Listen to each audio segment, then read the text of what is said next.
waxay u muuqdeen dad careysan oo markaas aan isdhihi karo waa dad loo adeegsanayo in hakinta hanka shacabka Soomaaliyeed maadaama ummadaanu ay higsi leedahay soona kabanayso marka laga soo gudbo in ay iyagu ay yihiin kuwa dawladda shisheeye u shaqeeya oo markaas loo adeegsanayo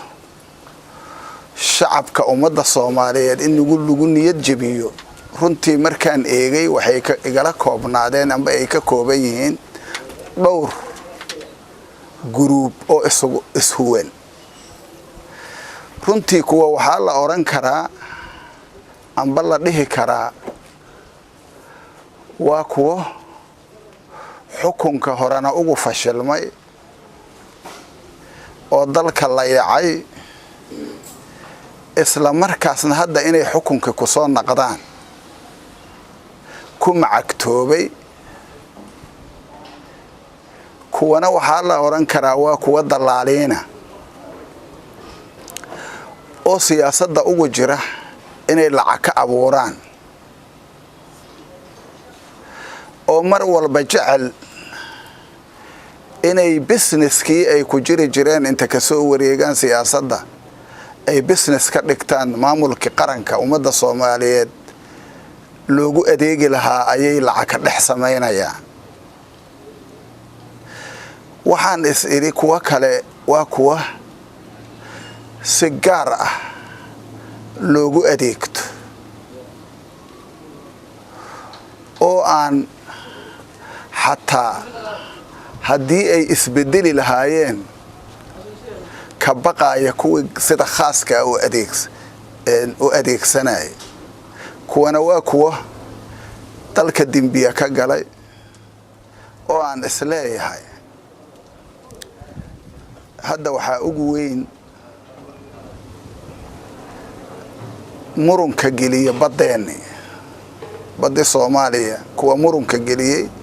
Kenya iyo annaga waligeen waa is tirisaan ahayn waligeen nagama dhicin murun badeed waa kuwa marka inay murun gasho badeena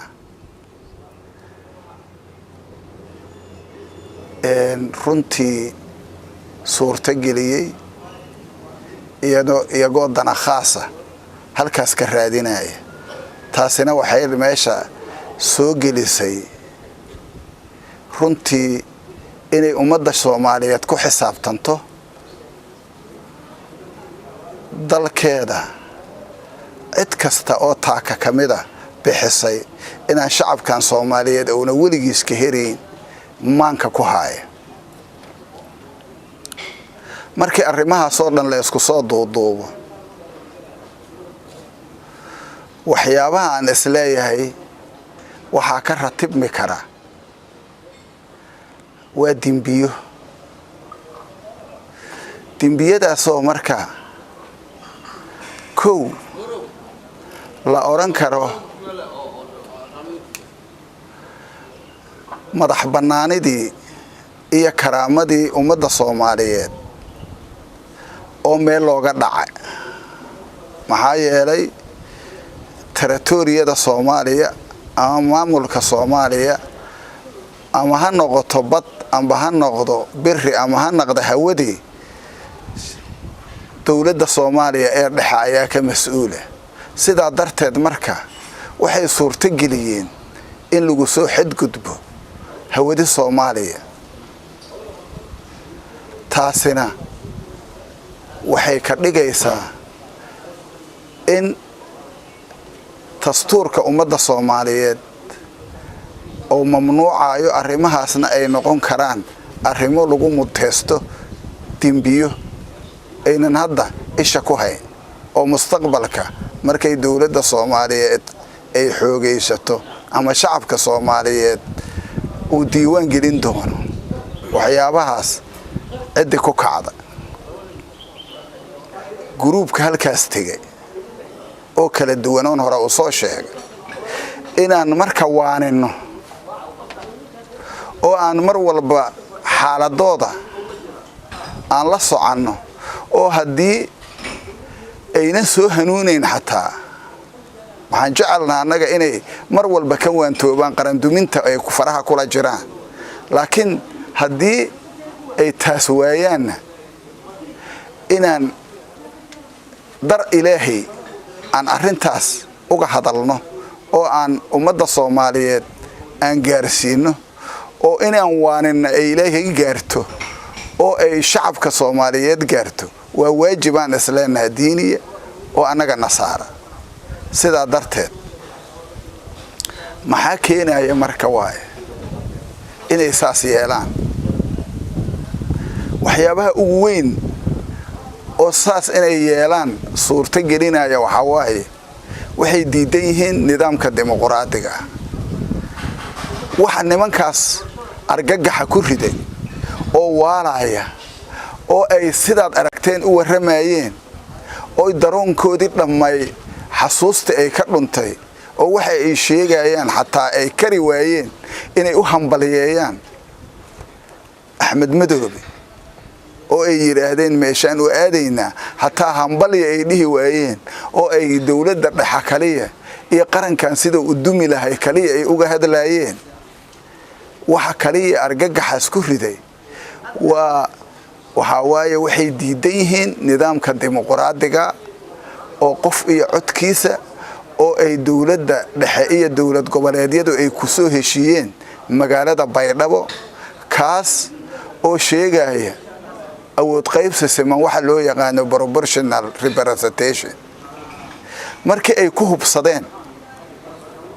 in sharcigaas xukuumaddu u gudbisay baarlamaanka Soomaaliya gacantana oo u galay baarlamaanka isla markaasna gudoomiyihii baarlamaanka oo guddi khaas u saaray maalintaas argagax ku dhacay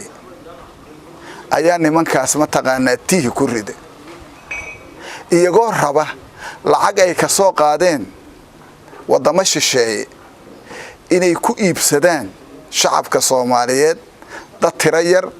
oo markaas ay kuraasta dib ugu soo laabtaan taasna shacabka Soomaaliyeed waa ku daaliyay maxaa yeelay waa ogeedeen 51 hadda 2016 hadda ma taqaanaa sida doorashada ay u dhacdo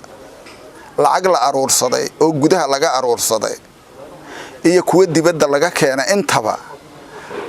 ayaa ma taqaanaa loo isticmaalayay waxayna noqoto taasi mid lagu hingoobay maxaa yeelay shacabka Soomaaliyeed mar walba waxay diidayeen arrinkaas waa ka soo horjeedeen halkii ay doorashada ka filayeen wati ay ku hingoobeen maanta marka inay marka dib u soo laabtaan oo shacabkii Soomaaliyeed ay afduubaan oo lacag loo ballan qaaday ay yiraahdaan waa dib aan ugu iibsayna taasi waa habeenkii xalaha ay tagay ma dhacayso dawladda dhexe Soomaaliya waxay u gudbisay baarlamaankina guddi u saaray guddigiina gacanta ku haya waxaana dhici doonta doorasho hal qof iyo hal cod waxaan marka ugu baaqayaa inay arintaas ka waantoobaan ugu dambeyntii waxaan rabaa shacabka Soomaaliyeed inaan u sheego inay u diyaar garoobaan sidii ay midnimadooda iyo karaamadooda u ilaali lahaayeen nidaamkaas dimuqraadiga oo qof iyo codkiisana markii ay timaado ay kaarkoora u qaada lahaayeen una coday lahaayeen arintaasan ugu baaqa waana inay difaacdaan sharaftooda iyo karaamadooda kooxdaasna alxamdulillaah aan leeyahay ilaahay yaa baray inay gaar u miirmaan oo ay kala baxdo oo dadkii wiiqaya qarannimada Soomaaliyeed siday u badnaayeen ay meel isugu tageen markii laga reebo dad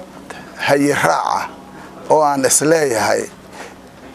ogaalo ayaa meesha geynayso gurdankay raacaya waxaad arkayseen sida loola hadla markii aan eegno aadan barre ducaale sidii uu ula hadla